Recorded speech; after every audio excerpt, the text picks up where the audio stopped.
Yo, what's cracking, everybody? Welcome back to another episode of Prison Break Raw. I'm your host, the one and only Big JD.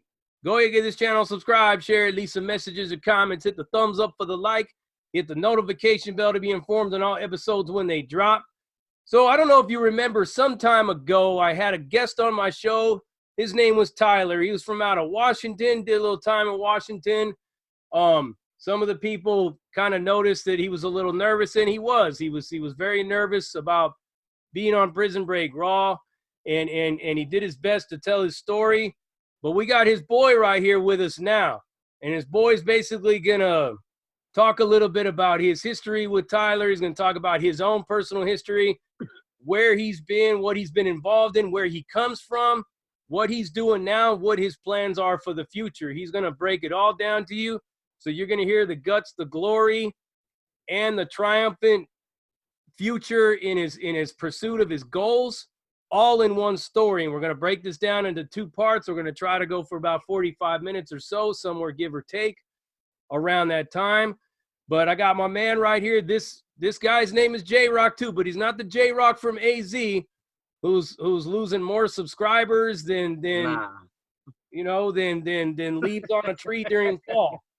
But this man right here was born and raised originally from Vallejo, California, moved up there to the Seattle, Washington area, got a 37-month case, got out in 2011, has been out for about 9 years now, drives trucks, he operates heavy machinery, makes a good living. He just got married in Las Vegas from what he told me, and he's living that life after incarceration that anybody could live if they just choose to pursue the dream and pursue the goal. But we're going to go ahead and let J-Rock tell you his story. Right. He's going to let it break it down to you, his experience in the Washington State Prison. And he's also going to break down to you how he's looking to become a positive influence in his own community. J-Rock, I got to say, man, that I appreciate you reaching out to me. It's always good to hear another young man like yourself has made it and is continuing to stay strong and continuing to push forward and achieve their goals. Congrats on being married. I don't know how long ago that happened. I did say earlier, sorry for what happened in the Super Bowl. I know it's probably a pretty devastating blow. Then again, it's like I told all my friends, right? I could have done a better job playing Madden than that coach did in managing that clock. I mean, but nevertheless, you guys made it. My team didn't make it. And go ahead, man. Let's hear it from you, man. What's going on with you? What's J-Rock all about? Well, first of all, why you bringing up old shit? Okay. Yeah, hey, I'll be honest with that game, man. We beat ourselves. I'm gonna admit it, but I'm a diehard Niner fan for red and gold to the day I'm dead and old.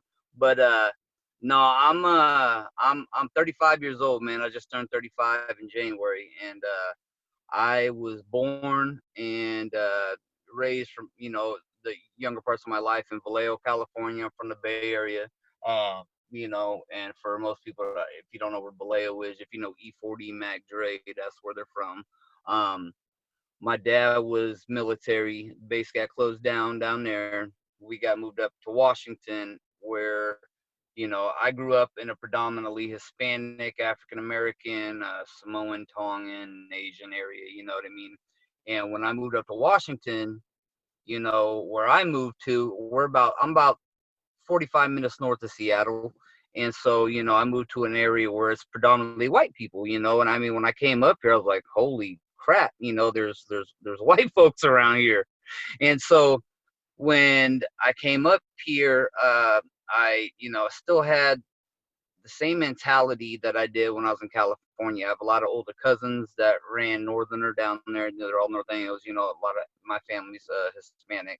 And when I came up here, I carried all that up here. So when I say that, it's because it's I know a lot of people aren't going to understand this, I'm sure JD does, but I mean, it's growing up going to prison, you know, like I seen all my older family members and friends and big homies going there, and I'm like, all right, that's just becoming a man. That's what you got to do. You know what I mean? At some Yeah. point in time, it's gonna happen.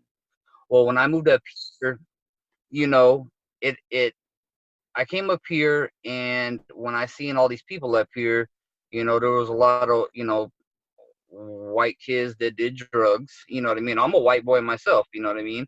But there was a lot of white kids that did drugs, but they had their mommy and daddy's money. You know, I mean, I remember going to middle school and having, you know, wearing my Dickies with my Ben Davis, with my Pumas with the fat laces. You know what I mean? And going down there with nickel sacks and dime sacks. You know what I mean? And selling them, you know, with cigarettes, making money. And once, you know, going in and out of juvie, you know, I remember 12 years old, I had, or 13 years old, I apologize. 13, I had a 79 Monte Carlo that I got from my older brother. And I drove it to middle school one day and with my homeboy, and it ended up getting, I guess, impounded or something, because when we went out to go grab it, this shit was gone. But Yeah. we we were looking for it and it was gone. So I was just like, hey, man, it's gone. But um, once I got to high school, things I started spreading around to other cities. You know, there's other city. I live in Lake Stevens. There's another city called Everett and stuff in Marysville, and so I had spread around to other cities. And my cousin, well, I call him my cousin. He's one of my best friends. Um, I started getting into like selling ounces and then like QPs, a bud, and then by my senior year, which I graduated high school, that's one thing I did do, and I'm proud of myself for that. But I was selling, you know, pounds, you know, my senior year. We had a dude that used to come down from Canada, excuse me. But he would hop freight trains, you know, and all this is all done. I mean, I'm not ratting nobody out. All this shit's done. But dude used to hop freight trains like he was a bum, would come down. He would bring like 50 packs, 100 packs, and he would drop them down a few different cities. And so it got to the point where he would come to our city, and you know, he would just stay there because, you know, we were dumping him so fast for him. And so he was able to come back. You know, he would come cross illegally, go back illegally. And so at 19 years old, 18 years old, high school, you know, that was a lot of money for me. I mean, I remember, you know, I had a shoebox, you know, at that time with like 20 racks, you know, and at that age, you know, I thought I was doing real big things with that type of money, you know. And Hmm. so it got to the point, you know, where I was, you know, I had little cars, you know, some Cutlasses, some old schools, you know, I'm West Coast style. So I, you know, let me get Yeah. my 13-inch wires with the white walls, get the bows. All And that. I Yeah. flipped a few cars, you know what I mean? And, you know, and I love still to this day, I love my old schools. I'm telling my wife right now, you know, I still never had a 6'4", and I want one bad. I mean, I got a brand new Dodge Ram truck with a Hemi, but, you know, I told her, I was like, I need my 6'4", you know what I mean? And she's just like, Yeah. oh my God, you know. And my wife is square as hell, which I love to death. You know what I mean? She don't buy all this gangster shit. You know what I mean? Like, she hears all these stories about everything that I did in the past. You know, my wife's like, yeah, whatever, go take the garbage out. You know what I mean? Like, she Yeah. don't buy that shit.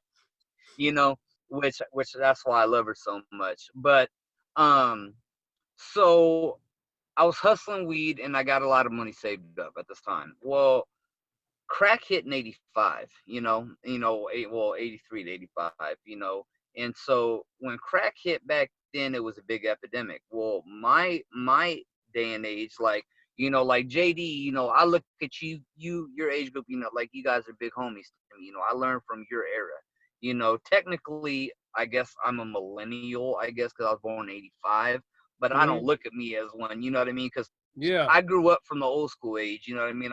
To my big homeboys.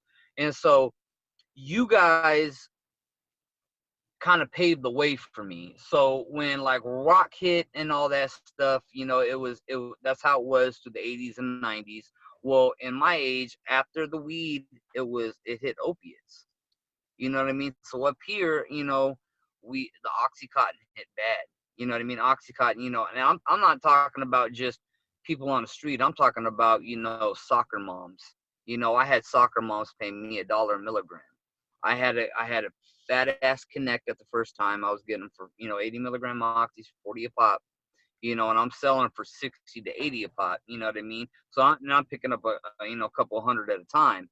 Well, then I get a better connect where I'm getting them for $20 a pop. And so I'm, you know, tripling my money every time. And so I got my money up to where it was big, man. Like, I mean, I was doing good, you know. And at that time, at 21, I had my first child.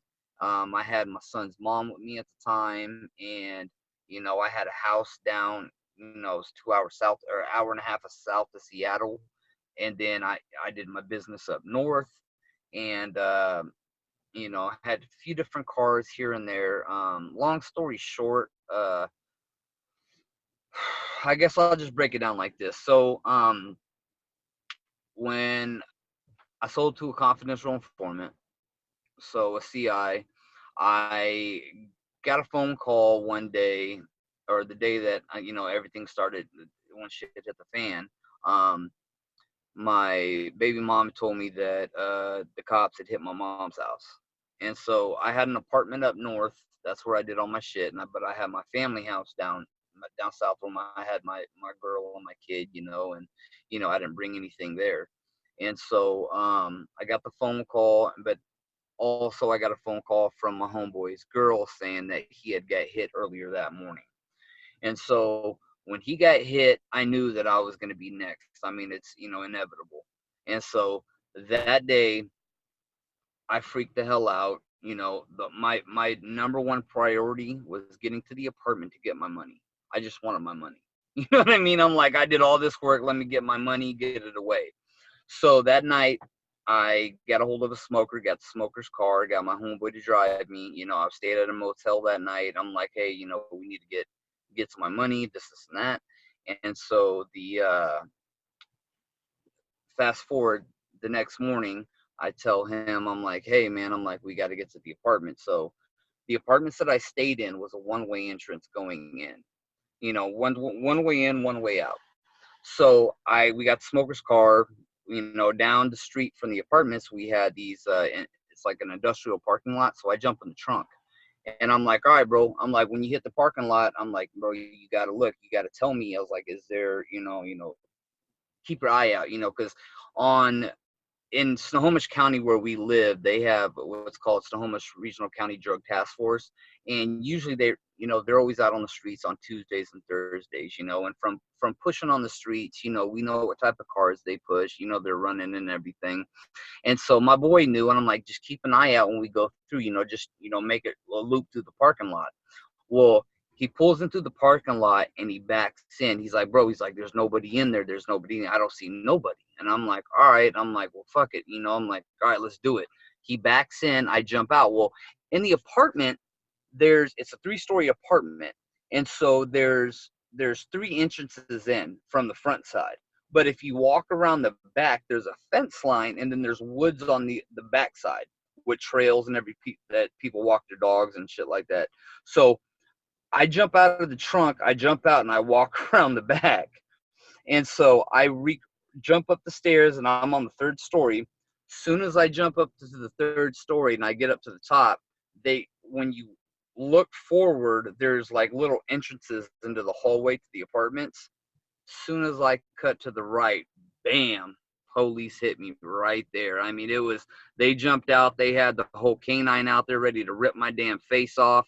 I mean, they were happier than a faggot with 2 assholes, man. They caught me quick. You know what I mean? Mm-hmm. And so I'm pissed because the whole thing is I want to get my money. You know what I mean? That was the main thing. I knew I was going to be popped. I wanted to get my money. I got a 9-month-old child. I got my son's mom I'm trying to take care of, And so long story short, they arrest me. Obviously they want me to turn on people. I'm not going to do that. I get arrested for possession of a controlled substance with intent to manufacture and deliver, selling drugs. And so they take my money. The only money that I had money out on the streets at the time that people owed me. Thank God that I had some homeboys that collected for me, that I paid for an attorney. They took 2 of my cars, and then the other 2 cars they couldn't take because I had it in my mom's name, and so they couldn't take those.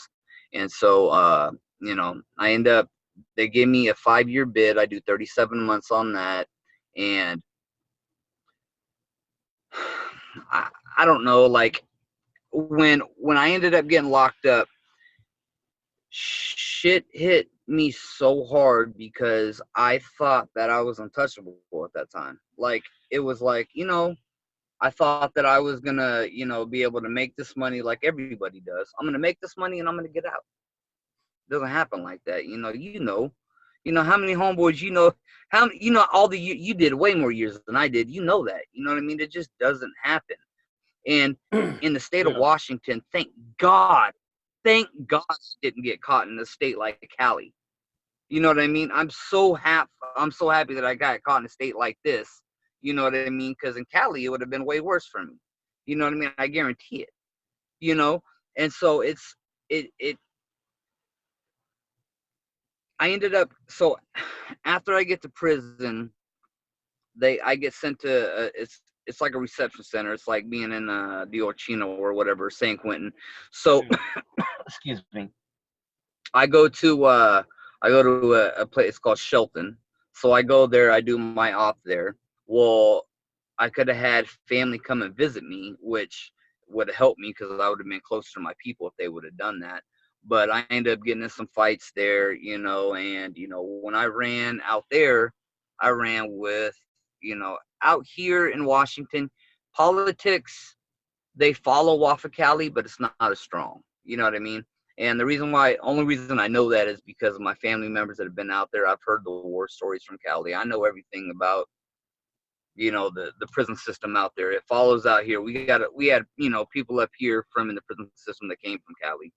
And so when being out here, it was, I ran wood, obviously with the white boys. And so I went to Clawland Bay from after that. Clawland Bay at the time was a maximum security. They called it the Gladiator Camp. My second weekend, I seen somebody get stuck in the neck. And then, I stayed there for 8 months. And then from there, I got sent back to Monroe by my house, of where I live. But I don't want to glorify anything. I know a lot of the viewers, like everybody likes the horror stories. They want to see all the guts and glory, you know what I mean? But to be honest with you, there was nothing cool about it. Like when I thought, becoming a man and going to prison, becoming a man, there was all that shit was bullshit. Like all of it was bullshit. When I first seen it, all my homeboys on the streets that I hustled with, that I did this, maybe for the first 3 months, I'd get some letters. Everything just dies off. I lost my baby mom. I didn't see my kid. All this other bullshit that I was so pissed off about. And I had nothing. If it wasn't for my parents, I would literally have nothing in life right now because of what I did. And I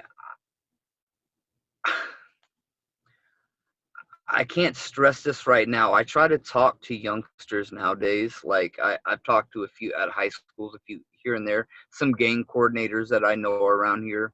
I talk with them, and they try to have me talk to these youngsters, but I have a hard time with it because I know when I was their age, I didn't want to listen to nobody. I had to learn for myself. You know what I mean? Pretty much, it's hard for I mean, you know what I mean? Like you're doing your prison reform, you know what I mean? You try to talk to youngsters, you're like, hey, let me do something for you. I try to tell these guys, like I see these guys in these skinny jeans out here and a lot of this other bullshit, and I'm like, you know what? You wouldn't make it a day in the joint, bro. You know what I mean? Like it's a bunch of bullshit. You know what I mean? I'm like, it's all a persona. Once you get to the joint, you know what I mean? Everybody always asks me, when you go to the joint, what's it like when you go to the joint? I'm like, you want to know what it really like? I was like, you find out what type of man you are.